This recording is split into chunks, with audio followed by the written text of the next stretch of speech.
मोदी जी, आप भी गुजरात से हैं, मैं भी गुजरात से हूं।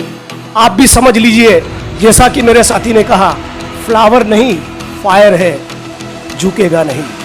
मेरा ये दावा है, मेरा ये आरोप है, ये प्राइम मिनिस्टर ऑफ इंडिया की ऑफिस से डिजाइन हुआ कॉन्स्पिरेसी है। 19 तारीख को मेरे खिलाफ एफआईआर होता है, मैं सिटिंग एमएलए हूं। अचानक पुलिस रातों रात 2500 किलोमीटर की दूरी तय करके आसाम से गुजरात आती है। कहीं ना कहीं एफआईआर करने से पहले आपके फ्लाइट की टिकट्स बुक हो चुके थे। इट वॉज अ प्री, क्या है, गिरफ्तारी करके मुझे ले गए, तब मुझे बता नहीं रहे। उनको मालूम है कि मैं लॉयर हूं, लॉ मेकर हूं, मुझे बोल नहीं रहे कि कौन सा मुकदमा है। एफआईआर का कॉपी नहीं दे रहे, कौन सी सेक्शंस लगी वो नहीं बता रहे। मेरे परिवार से, मेरे माता पिता से बात करने की अनुमति नहीं, मेरे लॉयर से बात करने नहीं दिया। ये है 56 इंच की कायरता, ये है 56 इंच की बुज़दिली। गुजरात में पिछले 8-10 सालों के दौरान 2-4 नहीं 22 एग्जाम्स के पेपर लीक हुए। उसमें कोई इन्वेस्टिगेशन नहीं, कोई जांच नहीं, कोई गिरफ्तारियां नहीं। 1-2 नहीं 22 एग्जाम्स के पेपर लीक हुए। गुजरात में मुंद्रा के पोर्ट पर 1,75,000 करोड़ का ड्रग्स पाया गया। आई रिपीट, जिसकी इंटरनेशनल मार्केट में कीमत 1,75,000 करोड़ है, उतना ड्रग्स पाया गया जिस मुंद्रा के पोर्ट पे। यदि आपके घर में 10 ग्राम भी ड्रग्स पकड़ा गया, पत्रकार साथियों, आपको भी नहीं छोड़ेंगे। लेकिन गौतम अदानी साहब, उनके खिलाफ कोई कार्रवाई नहीं, कोई एफआईआर नहीं, कोई जांच नहीं, कोई इन्वेस्टिगेशन और इंट्रोगेशन के लिए एक बार भी नहीं बुलाया। गुजरात भाजपा की एक दलित समाज की महिला कार्यकर्ता ने भाजपा के सिटिंग मंत्री के खिलाफ बलात्कार करने का, लगातार बलात्कार करने का इल्जाम लगाया। This is discussed in the assembly of Gujarat. Gujarat की विधानसभा में भी इस मुद्दे को उठाया गया। उस मामले में पर भी कोई इन्वेस्टिगेशन नहीं, कोई जांच नहीं, कोई एफआईआर नहीं। इस देश में धर्म संसद के नाम पे एक स्पेसिफिक समुदाय के लोगों के जीनोसाइड का कॉल दिया जाता है। कोई इन्वेस्टिगेशन नहीं होता, कोई जांच नहीं होती। कुछ लोग पब्लिकली कहते हैं कि गोली मारो सालों को, फिर भी उसमें इन्वेस्टिगेशन नहीं होता, जांच नहीं होती, एफआईआर नहीं होती। और मेरे केवल एक ट्वीट करने पर पीएमओ में बैठे गॉडसे के भक्तों ने इतने संगीन 2 एफआईआर मुझ पर कर दिए। क्या इस देश में शांति और अमन बनाए रखने का अपील प्रधानमंत्री करे, ये कहना कौन से कानून के तहत ये ऑफेंस बनता है? इस प्रेस कॉन्फ्रेंस के माध्यम से उनको चैलेंज करता हूं कि भैया, लाल किले की प्राचीर पे चढ़ के गॉडसे मुर्दाबाद का नारा एक बार लगा दीजिए, तो दूध का दूध और पानी का पानी हो जाएगा। आज जो भी सब्जेक्ट पे इस देश के न्यूज चैनल्स में डिबेट हो, वहां भाजपा के सारे पत्रकार कहे कि गॉडसे मुर्दाबाद, तो वो सवाल ही नहीं रहेगा। लेकिन आप शांति और अमन का अपील नहीं करना चाहते। पीएमओ में बैठे गॉडसे के कुछ भक्तों के द्वारा मुझ पर जो एफआईआर हुए, उसके ऊपर मैं आज ये प्रेस कॉन्फ्रेंस कर रहा हूं। साथियों, सबसे पहला मेरा सवाल है कि गुजरात में पिछले 8-10 सालों के दौरान 2-4 नहीं 22 एग्जाम्स के पेपर लीक हुए। उसमें कोई इन्वेस्टिगेशन नहीं, कोई जांच नहीं, कोई गिरफ्तारियां नहीं। 1-2 नहीं 22 एग्जाम्स के पेपर लीक हुए। गुजरात में मुंद्रा के पोर्ट पर 1,75,000 करोड़ का ड्रग्स पाया गया। आई रिपीट, जिसकी इंटरनेशनल मार्केट में कीमत 1,75,000 करोड़ है, उतना ड्रग्स पाया गया जिस मुंद्रा के पोर्ट पे। यदि आपके घर में 10 ग्राम भी ड्रग्स पकड़ा गया, पत्रकार साथियों, आपको भी नहीं छोड़ेंगे। लेकिन गौतम अदानी साहब, उनके खिलाफ कोई कार्रवाई नहीं, कोई एफआईआर नहीं, कोई जांच नहीं, कोई इन्वेस्टिगेशन और इंट्रोगेशन के लिए एक बार भी नहीं बुलाया।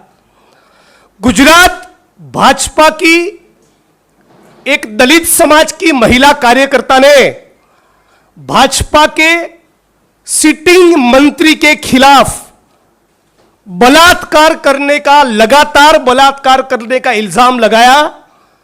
This is discussed in the assembly of Gujarat. Gujarat की विधानसभा में भी इस मुद्दे को उठाया गया।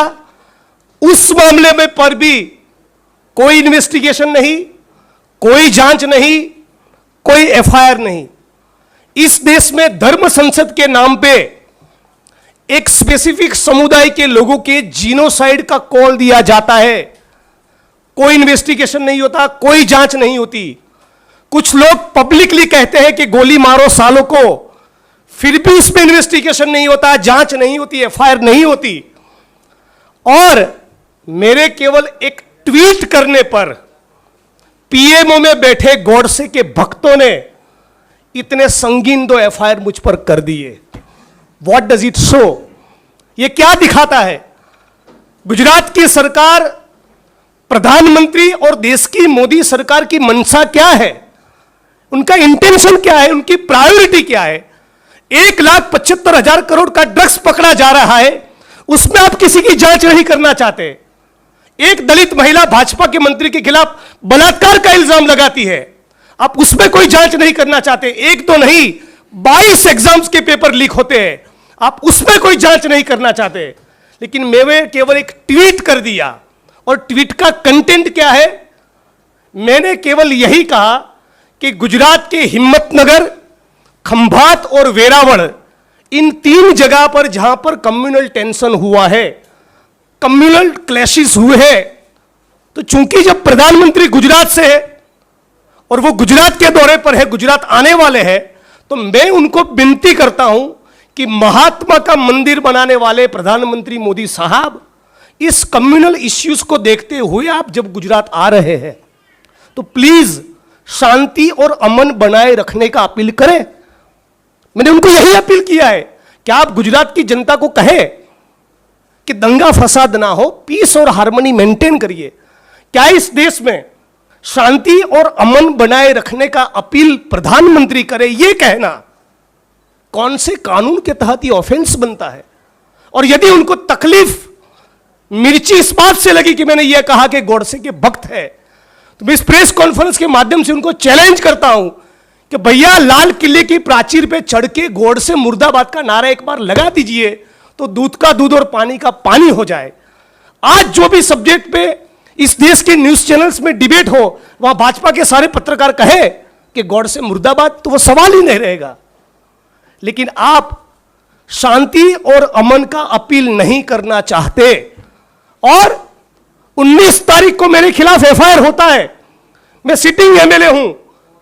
अचानक पुलिस रातों रात 2500 किलोमीटर की दूरी तय करके आसाम से गुजरात आती है। 19 तारीख को एफआईआर हुआ, मुझे समझ नहीं आ रहा है उन्होंने कितने बजे फ्लाइट बुक करवाया। कोकराझार पुलिस स्टेशन और गुवाहाटी 4 घंटे की दूरी है, 4.5 घंटे होते हैं। वहां से आप गुवाहाटी पहुंचते हो, गुवाहाटी से बेंगलोर का फ्लाइट, बेंगलोर से अहमदाबाद का फ्लाइट, अहमदाबाद से आप 140 किलोमीटर दूर वडगाम मेरे कॉन्स्टिट्यूंसी, वहां मुझे गिरफ्तार करने आए। मतलब कि कहीं ना कहीं एफआईआर करने से पहले आपके फ्लाइट की टिकट्स बुक हो चुके थे। इट वॉज अ प्री, क्या है, गिरफ्तारी करके मुझे ले गए, तब मुझे बता नहीं रहे। उनको मालूम है कि मैं लॉयर हूं, लॉ मेकर हूं, मुझे बोल नहीं रहे कि कौन सा मुकदमा है। एफआईआर का कॉपी नहीं दे रहे, कौन सी सेक्शंस लगी वो नहीं बता रहे। मेरे परिवार से, मेरे माता पिता से बात करने की अनुमति नहीं, मेरे लॉयर से बात करने नहीं दिया। यहां तक कानून के धजिया उड़ाकर एक एमएलए का जो प्रोटोकॉल और प्रिविलेज होता है उसके तरफ पूरा ब्लैटेंट डिसरिगार्ड करते हुए गुजरात की विधानसभा के स्पीकर को भी बताया नहीं, उनको भी बताया नहीं, उनको भी जान नहीं थी, उनको भी पता नहीं था कि हमारे एक सिटिंग एमएलए को आसाम पुलिस गिरफ्तारी करने के लिए आई है। वो जब आसाम पहुंचे, शायद उसके बाद मैं उनकी कस्टडी में गया, तब शायद गुजरात की विधानसभा के स्पीकर को बताया गया कि आपके एमएलए को हम लोगों ने गिरफ्तार किया है। तो मैं तो मानता हूं ये आसाम की पुलिस ने गुजरात की अस्मिता और गुजरात के गौरव को खंडित किया है, और ये गुजरात की सरकार के लिए शर्मिंदगी की बात होनी चाहिए। इसमें उनकी इतनी थू हुई, बावजूद उसके उनको शर्मिंदगी महसूस न हुई। एक महिला को आगे किया और दूसरा एफआईआर मुझ पे करवाया। मैं मानता हूं इससे बड़ी बुजदिली और कायरता कुछ नहीं हो सकती। मैं ये कहना चाहूंगा कि ये है 56 इंच की कायरता, ये है 56 इंच की बुज़दिली। आप एक महिला को आगे करके 2500 किलोमीटर दूर बैठे किसी सिटिंग एमएलए के खिलाफ इतना फर्जी मुकदमा करते हैं।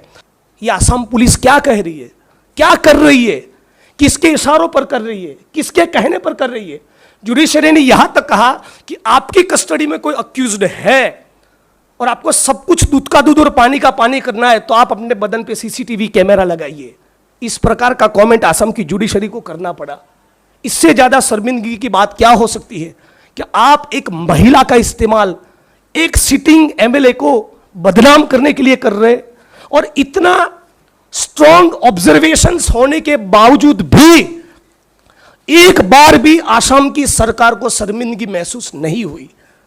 तो सवाल यह है कि असम की सरकार को अचानक क्या मन हुआ कि 2500 किलोमीटर दूर बैठे गुजरात के उस विधायक जिग्नेश मेवानी के खिलाफ एफआईआर करे। मेरा यह दावा है, मेरा यह आरोप है, यह प्राइम मिनिस्टर ऑफ इंडिया की ऑफिस से डिजाइन हुआ कॉन्स्पिरेसी है। गुजरात में चुनाव है और वो चाहता है कि मुझे बदनाम किया जाए, मुझे डिस्ट्रॉय किया जाए, और यहां तक मानो मैं कोई टेररिस्ट हूं। मेरे घर पे छापे किए, मेरे कंप्यूटर को सीज किया, मेरे एमएलए क्वार्टर पे रेड की, लैपटॉप को सीज किया, मेरे कॉन्स्टिट्यूएंसी की ऑफिस पे गए, मेरे शेयर टीम के लोगों के मोबाइल जब्त कर लिए। टीम के लोग जब अपने घर पे नहीं मिले, उनके मां बाप के मोबाइल जब्त कर दिए। मैं साथियों कहना चाहता हूं, हम लोग पेगासस के एरा में जी रहे जहां पर भारत इस मोदी सरकार के खिलाफ एलिगेशन है कि इस सरकार ने पत्रकार, ह्यूमन राइट्स का काम करने वाले वकील और विपक्ष के नेताओं के मोबाइल और कंप्यूटर में स्पाईवेयर को घुसेड़ा है, इंस्टॉल किया है गैरकानूनी तरीके से। इस दौर में जब जी रहे तो मुझे ये एप्रीहेंशन, चिंता क्यों ना हो कि जो मेरा कंप्यूटर लिया, जो मेरा लैपटॉप सीज किया, जो मेरे मोबाइल के इंस्ट्रूमेंट लिए, मेरी टीम के लोगों के मोबाइल जब्त किए, उसमें देयर इज एवरी चांस कि by now they may have planted something. अब तक उन्होंने उसमें कुछ प्लांट किया हो सकता है। तो सवाल यह हो रहा है कि इतना सारा फर्जीवाड़ा करने में प्रधानमंत्री को क्या रुचि है? इतना सारा फैब्रिकेटेड केसेस करके 2500 किलोमीटर दूर एक जेल में डालकर इस देश के लोकतंत्र को, भाजपा को क्या हासिल होगा? करने के लिए बहुत कुछ है। इन सारे मामलों में सरकार कुछ नहीं कर रही है, और एक ट्वीट करने पर इतना हल्ला, इतना शोर, इतना गिरफ्तारी, आधी रात को 12 बजे मानो किसी टेररिस्ट को आप गिरफ्तार कर रहे हो। उस प्रकार का जो आपने माहौल बनाया है, मैं मानता हूं ये देश के लिए, हमारे लोकतंत्र के लिए बहुत खतरनाक है कि मैं अपने खिलाफ जो मुकदमे हुए मैं उसको जेल लूंगा, मैं वो सब सहन करूंगा। अपने खिलाफ जो केस हुए दोनों, उसको वापस लेने की बात नहीं कर रहा हूं। लेकिन जिस प्रकार से गुजरात में पाटीदार कम्युनिटी के ऊपर हुए आंदोलन के दौरान के सारे केस वापस लिए, उसी प्रकार मेरे विधानसभा क्षेत्र वडगाम में जो भी माइनॉरिटी समाज के साथियों के ऊपर मुकदमे दर्ज हुए और उना के आंदोलन के वक्त जो एफआईआर हुए, जो मुकदमे दर्ज हुए, वो सारे केस आप वापस लीजिए। नंबर 2, ये 22 पेपर लीक हुए, उसको स्पेशल इन्वेस्टिगेटिंग टीम के द्वारा उसकी जांच करवाइए। नंबर 3, ये मुंद्रा के पोर्ट पर 1,75,000 करोड़ का जो ड्रग्स पाया गया, उसमें गौतम अडानी का इंट्रोगेशन करवाइए। और यदि इस सारे मामलों में आप 1 महीने के दौरान कोई कार्रवाई नहीं करेंगे तो मैं चैलेंज के साथ कह रहा हूं, 1 जून पे इंडियन नेशनल कांग्रेस का गुजरात चैप्टर और हम सारे गुजरात के लड़ने वाले लोग सड़क पर उतरेंगे और गुजरात बंद का इस मंच पर से मैं कॉल दे रहा हूं। मोदी जी, आप भी गुजरात से हैं, मैं भी गुजरात से हूं, आप भी समझ लीजिए, जैसा कि मेरे साथी ने कहा, फ्लावर नहीं फायर है, झुकेगा नहीं। It's my challenge to you prime minister of India. Thank you so much. इस खबर को अभी लाइक करें, शेयर करें, अभी चैनल को सब्सक्राइब करें और घंटी जरूर दबाएं।